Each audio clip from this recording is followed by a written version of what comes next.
திருச்சி காவிரி ஆத்துல மணல் அள்ளுறதுக்காக 3 கிலோமீட்டர் தூரத்துக்கு லாரிகள் காத்து கிடக்கிறதா செய்தியை பார்த்தோம்.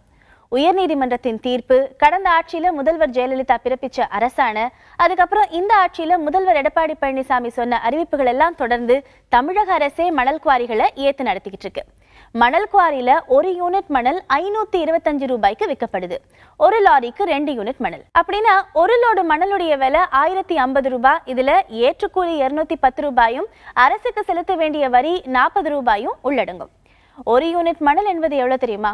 ஒரு பொக்லைன் இயந்திரத்தின் மூலம் அள்ளப்படுற 3 பக்கெட் அளவு, அதாவது 100 கன அடி மணல்.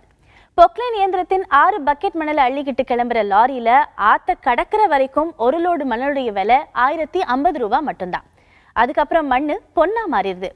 சென்னை, கோவை, மதுரை, நாகர்கோவில்னு வீடு வந்து சேரும்போது அதே லாரியில ஒரு லோடு மணலுடைய விலை 16,000 25,000 ரூபாய் வரைக்கும் போகுது. அதுவே வெளி மாநிலங்களுக்கு போனா 40,000 ரூபாய். இப்போ அது மட்டும் இல்ல பிரச்சனை. இப்படி 3 கிலோமீட்டர் தூரத்துக்கு அணிவகுத்து நிக்கிற ஒவ்வொரு லாரியுமே அரசின் விதிமுறைப்படியே 2 யூனிட், அதாவது 200 கன அடி மணலை தான் அள்ளுறாங்க.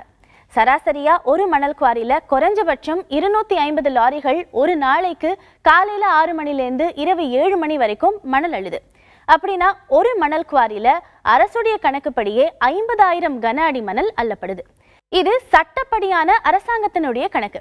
சட்டவிரோத மணல் கொள்ளை நடைபெறதா இருக்கிற குற்றச்சாட்டுகளை தோண்டினா அளவு அதிகரிக்கும்.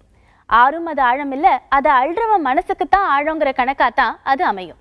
தமிழ்நாடு முழுக்க மொத்தம் இருக்கிற 75,000 மணல் லாரிகள்ல தினசரி இயங்குறது சராசரியா 20,000 மணல் லாரிகள்.